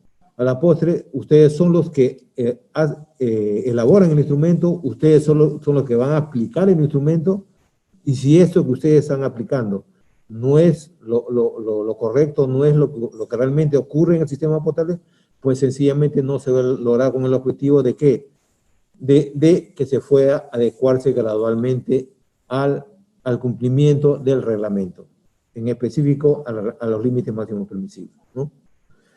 Luego, les había comentado ya que tenemos peligros, tenemos eventos peligrosos, conocemos los conceptos de peligro y evento peligroso, y también conocemos cómo se evalúa este riesgo que tiene que ver con ese evento peligroso, ¿no? Que tiene que ver con la gravedad, que tiene que ver con la probabilidad de la ocurrencia de este evento peligroso, ¿no? Y también hemos visto hasta el momento cómo se valoran estos riesgos, ¿no? Y entonces, lo que nos toca ver ahora es la determinación y validación de las medidas de control y la reevaluación del riesgo, ¿no? Ya les había adelantado a qué corresponde un punto crítico de control, qué cosa es una medida de control también. Y aquí tenemos un flujograma de la gestión del riesgo, ¿no? De la gestión del riesgo. Entonces, comenzamos por el evento peligroso, tenemos el peligro, evaluamos el riesgo, ¿no? Pero este riesgo, como ustedes podrán ver en este flujograma gráfico, esta evaluación del riesgo va a tener dos posibilidades. Que el riesgo sea alto y muy alto, significa que el riesgo es mayor o igual a 10, o que el riesgo sea bajo y moderado, bajo o moderado, ¿no? Que el riesgo tiene una valoración del 1 al 9. Entonces, para el riesgo alto y muy alto, se establece como punto crítico este riesgo, ¿no? El punto crítico no es otra cosa que el lugar o el proceso identificado cuyo riesgo tiene esta valoración. Y por lo tanto, como habíamos dicho anteriormente, ameritan una acción inmediata para poder controlar este riesgo que es alto, muy alto, ¿no? ¿Y qué hacemos para controlar este riesgo? Tenemos que establecer una medida de control, ¿no? Una medida de control. Pero no solamente es decir, ¿sabes qué? Lo voy a controlar de esta u otra manera, ¿no? Ahora, un riesgo o un evento peligroso, perdón, puede tener no solamente una, sino varias medidas de control con las cuales uno puede controlar. Algunas de ellas, o muchas de ellas seguramente son conocidas, y algunas no serán conocidas también, ¿no? Y las que son conocidas, pues tendrán seguramente un respaldo de información del proveedor que la ha aplicado y por lo tanto tiene información de la efectividad de esta medida de control. Y a eso justamente se refiere con la validación de la medida de control. O sea, primero es identificar qué medidas de control puedo aplicar. Pueden ser no una, sino varias para ese tipo de evento peligroso, ¿no? Y luego tengo que validarlas, ¿no? Validarlas, ¿no? De tal manera que en esa validación yo voy a identificar la eficacia de esa medida de control para controlar justamente este riesgo, ¿no? En el caso que el riesgo es medio y bajo, o sea, la valoración del 1 al 9, también, como ya hemos indicado, se tienen que establecer medidas de control, ¿no? Pero estas medidas de control van a permitir eliminar o disminuir el riesgo que es bajo o medio, ¿no? De tal manera que luego de la implementación de esta medida de control también se tiene que reevaluar el riesgo para ver si efectivamente ha resultado positiva esta medida que estamos aplicando, ¿no? Y todo esto que les acabo de mostrar, el flujograma se tiene que hacer en cada uno de los componentes del sistema de agua potable. Como ya hemos visto, en todo el desarrollo de los temas referidos al peligro y evento peligroso, pues esto se tiene que hacer en cada uno de los componentes del sistema de agua potable. ¿Qué cosa es una medida de control? En parte ya lo hemos definido, ¿no? Pero en suma, una medida de control es una barrera, ¿no? Es una barrera que uno establece. ¿Para qué? Para controlar justamente este peligro o este evento peligroso, ¿no? Y esto corresponde a un punto crítico de control, ¿no? Pero esta barrera, ¿hacia quién o hacia qué afecta? Al sistema de agua potable. O sea, la medida de control no es otra cosa que una barrera que se establece para disminuir o eliminar un evento peligroso, ¿no? El riesgo de un evento peligroso y poder cumplir con los límites máximos permisibles, ¿no? Entonces, aquí se establece que deben determinarse las medidas de control existentes para cada uno de los peligros, ¿no? Para cada uno de los peligros y eventos peligrosos detectados, debe documentarse claramente qué medidas de control faltan, es decir, cuáles se necesitan para detener los peligros, pero que no se aplican, ¿no? Y deben ponerse en práctica. Entonces, tenemos aquí que la medida de control no puede ser, no es solamente una que se puede identificar, sino pueden ser varias medidas de control, de tal manera, y algunas de ellas seguramente nunca se han aplicado, pero que pueden ser identificadas o pueden conocerse. ¿Cómo voy a controlar ese riesgo, perdón, ¿no? Y entonces aquí también es bueno diferenciar entre una medida de control y una medida de adecuación. ¿Qué pasa? Las medidas de control pueden ejecutarse de forma inmediata o en corto plazo, ¿no? Y que son los que usualmente van a poder controlar un riesgo en particular. Y hay algunas medidas de control, vamos a llamar así, pero se debería denominar medida de adecuación, que son lo que corresponde, por ejemplo, a los que se tienen, o medidas de control a largo plazo, los que se van a ejecutar a largo plazo. O sea, ¿a qué me estoy refiriendo con esto? Si tenemos un sistema de agua potable que no tiene la capacidad para poder tratar, por ejemplo, el arsénico, ¿no? Entonces significa que la medida de control es más una medida de adecuación, y esto obviamente va a requerir una mayor inversión y un mayor tiempo para poder ser implementado. Y por lo tanto, es una medida de adecuación. Esta medida de adecuación va a dar lugar a la elaboración de un programa de adecuación sanitaria, que es un instrumento que también está normado bajo una directiva que ha sido aprobada por el Ministerio de Salud, ¿no? Y entonces, estas medidas de adecuación que corresponden a medidas de control que pueden ejecutarse a largo plazo y que requieren una gran inversión, son medidas de adecuación, ¿no? Y que tienen que ser planteados en un programa de adecuación sanitaria. Ayer habíamos conversado, o había quedado bien claro también, que un incumplimiento de los límites máximos previsibles no significa que el plan de control de calidad no se le va a aprobar. O sea, eso tiene que quedar bien claro.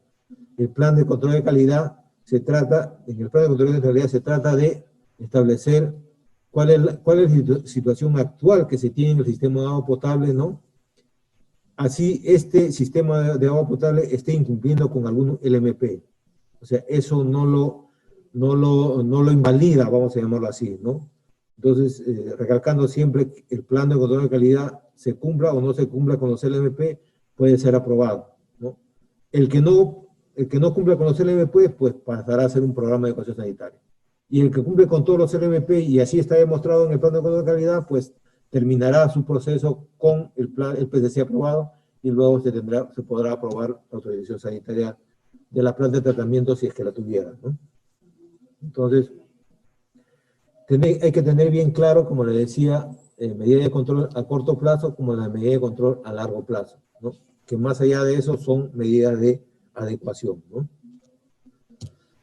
Tenemos aquí un ejemplo de medidas de control, que siempre recalcando que no son las únicas medidas de control, y en el anexo D también de la directiva describe medidas de control por cada tipo de componente del sistema de agua potable, ¿no? Entonces, aquí citamos, por ejemplo, para las fuentes y captaciones, qué medidas de control se pueden aplicar, y como le decía, siempre una medida de control está asociado a un peligro, y entonces la idea es poder identificar cuál es la medida de control que yo podría aplicar, que siempre recordando que no son los únicos que están aquí, tal vez pueden haber otros más, obviamente, ¿no? Y cada sistema de agua potable aplicará de acuerdo a su peligro y a la experiencia que se tenga en controlar eventos, ¿no? Que pueden ocurrir en el sistema de agua potable. Y entonces tenemos aquí, por ejemplo, en las fuentes y captaciones, la mezcla de reservorios, de estratificación para reducir el crecimiento de cianobacterias, ¿no? Control de los efluentes de aguas residuales, uso designados y limitados, derechos de uso de agua, inspecciones regulares de las áreas de captación, en fin. Hay varias medidas de control que se identifican por cada componente del sistema de agua potable, pero como le decía, no son las únicas que pueden haber. Hay muchas más que cada proveedor, de acuerdo a la situación que se tenga, se tiene que explorar esto de acá, ¿no? Ahora, por ejemplo, ayer el ponente, no sé de qué región era, pero hablaba de la mezcla de aguas para bajar la concentración a veces de sulfatos, que esto es muy, muy usado, cuando se tiene obviamente una fuente alterna, ¿no? Que pudiera servirse o ayudar para bajar esta concentración, ¿no? En el caso de Tacna también se tiene este problema de sulfatos, por ejemplo, ¿no? Y en donde se les sugirió que hagan esta combinación, esta mezcla de las aguas para bajar.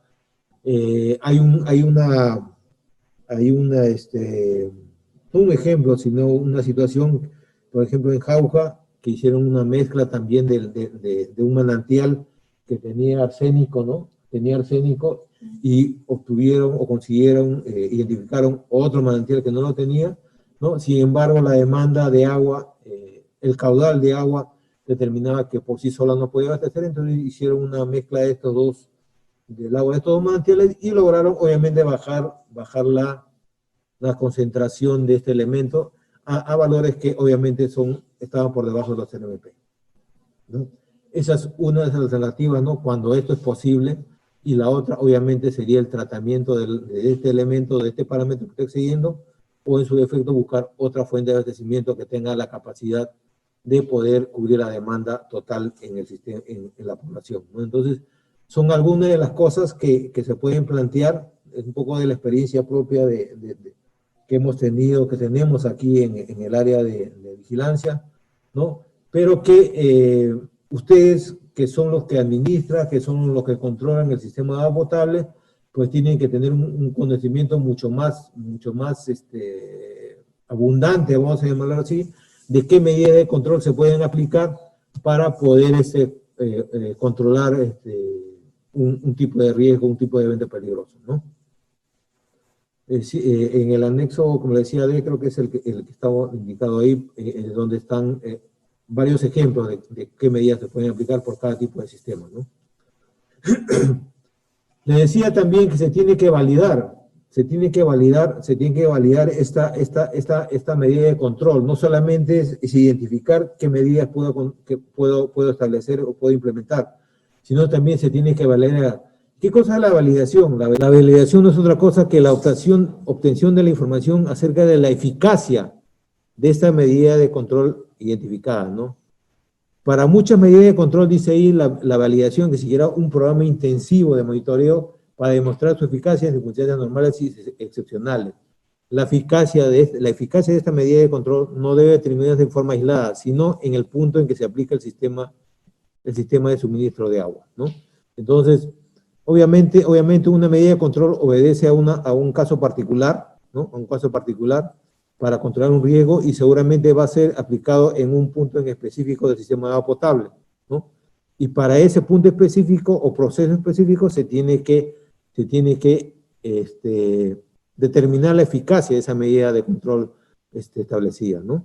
Tenemos aquí una matriz que también tiene que ser adjuntada al plan de control de calidad, ¿no? En el anterior me parece, bueno, este cuadro que ustedes están viendo en la parte inferior del texto, donde hay 3 columnas, ¿no? Dice elemento validado, validación y la referencia, se tiene que elaborar por cada medida de control que se haya establecido, ¿no? Y por cada componente, obviamente, ¿no? Por cada componente, obviamente, ¿no? Ahora, una referencia no necesariamente es una referencia bibliográfica. También una referencia que sustenta esta validación tiene que ver con la experiencia, tiene que ver con los registros que pueden haber obtenido de la aplicación de esta medida de control también, y que de alguna manera van a sustentar la medida de control que se va a aplicar, ¿no? Aquí, como le decía, se citan, por ejemplo, umbrales críticos del cloro residual, de fluentes infiltrados también, tiempo de recorrido del agua bajo tierra en la infiltración ribereña, turbidez en la salida del agua en la unidad de filtración rápida también, ¿no?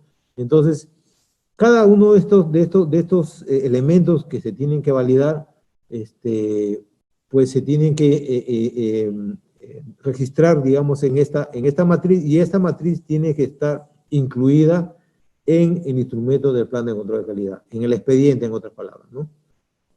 Finalmente, porque me parece que esto es lo último, finalmente tenemos que el resultado de la evaluación, falta una vista más, el resultado de la evaluación y la determinación de peligro y de la validación de la medida de control tienen que estar registrados en una matriz como la que ustedes están viendo aquí, ¿no? Primero tenemos la columna de elementos peligrosos. Hay varias columnas que ya de repente se habían trabajado, pero se tienen que aumentar algunas columnas que tienen que ver con la medida de control, con la eficacia de la medida de control y el fundamento también, ¿no? Entonces, las 5 primeras columnas sí ya creo que han sido parte de otra matriz donde se resume la valoración de los riesgos, ¿no? Donde tenemos, por ejemplo, el evento peligroso en la primera columna, el peligro, el tipo de peligro, ¿no? Su valoración, la puntuación de la probabilidad, de la gravedad y la puntuación misma, ¿no? Y de acuerdo a esta puntuación, la medida de control también que se está aplicando, ¿no? La medida de control, la eficacia de la medida de control y el fundamento, ¿no? Entonces, esta matriz también se tiene que adjuntar al plan de control de calidad, porque de esa manera se evalúa todo el proceso que ustedes están desarrollando para poder aplicar, para poder determinar esta medida de control. Les decía anteriormente que una medida de control no solamente se aplica, no solamente habría una medida de control para poder controlar un riesgo, sino pueden haber varias, y de estas varias se tiene que coger aquella que sea la más eficiente y es la que se va a registrar obviamente en esta matriz, ¿no? En esta matriz, ¿no? Luego, como parte final de este proceso de evaluación de los riesgos, ¿no? De la identificación de la medida de control y la evaluación de la medida de control y la valoración misma también, se tiene que nuevamente, aquí indica claramente reevaluación de los riesgos, o sea, se establece nuevamente una matriz que también se tiene que adjuntar al expediente, ¿no? En donde tenemos el peligro, tenemos el evento peligroso, tenemos su valoración del riesgo, tenemos la medida de control que se ha aplicado y lo que tenemos ahora que establecer es si efectivamente con esta medida de control he logrado bajar ya sea la probabilidad o la gravedad, ¿no? del riesgo, de tal manera que pueda obtener una puntuación por debajo de los valores que sean altos o muy altos, ¿no? Entonces, tenemos un ejemplo aquí en la captación, tenemos el evento peligroso es crecimiento microbiológico, ¿no? Obviamente el tipo de peligro es la microbiología, ¿no? Tenemos una probabilidad de la ocurrencia del evento de 5 y la gravedad de 4, ¿no? Y el riesgo tenemos valoración de 20, ¿no? Entonces, para este riesgo, para este evento peligroso, se determina que la medida de control, por ejemplo, la adición de hipoclorito de sodio en la línea, una precloración en la tubería de impulsión, ¿no? Y con esto, obviamente, la probabilidad se ha reducido a 2 y la gravedad se ha reducido a 1, y por lo tanto tengo una puntuación de 2, y entonces el riesgo reevaluado es bajo, obviamente, ¿no? Igualmente, no hay suministro eléctrico, el tipo de peligro es físico, la probabilidad de la ocurrencia es 2, la gravedad es 5, porque obviamente el agua no va a poder tratarse, ¿no? Y el riesgo evaluado es 10, ¿no? Ante la falta de energía, cuenta con un generador de emergencia, entonces, por lo tanto, la probabilidad se ha reducido a 1 y la gravedad sigue siendo 5. Obviamente tengo el valor de 5 por 1 son 5, entonces el riesgo también es bajo. Y así vamos a tener que reevaluar todas las medidas, todos los eventos peligrosos cuyo riesgo ha sido alto, muy alto, para poder determinar si con la medida de control que estoy proponiendo se va a poder disminuir, obviamente, este riesgo, ¿no? Para que pueda ser bajo o leve, creo que es el otro rango, ¿no? Entonces, esta es la última parte de todo este componente de la evaluación de los riesgos, de identificación de peligros, de la determinación de las medidas de control y de esta reevaluación que nos va a permitir finalmente saber si voy a poder controlar algunos riesgos. Como ya les había adelantado, hay medidas de control que son a largo plazo y que no debían ser consideradas así, sino más bien son medidas de adecuación. Y eso lo tienen que establecer en el plan de control de calidad. Si, por ejemplo, les falta algún proceso para el tratamiento, para poder cumplir con el arsénico, con el cadmio, con el plomo, con lo que fue el contaminante que tuvieran, pues eso involucra, como le decía, son medidas ya de adecuación, no son medidas de control que podrían ser sometidas a esta valoración aquí, ¿no? Entonces, creo yo que hasta aquí he terminado aquí he terminado con la exposición y me parece, le cedo la palabra a Sonia para poder, creo que hay un receso de 10, aquí, bueno, ya van a ser las 11 de la mañana para que puedan organizarse y puedan hacer las preguntas que correspondan, ¿no? Sí, muchas gracias, ingeniero Jorge Prieto. Una exposición muy detallada, muy precisa sobre el análisis de control de riesgos. Vamos a dar ahora 15 minutos de receso a todos los participantes, al igual que ayer, para que puedan armar sus consultas, sus preguntas, y ya les iremos dando pase de acuerdo al orden establecido. Entonces regresamos a las 11 de la mañana. Ajá. Ok, estamos ahí.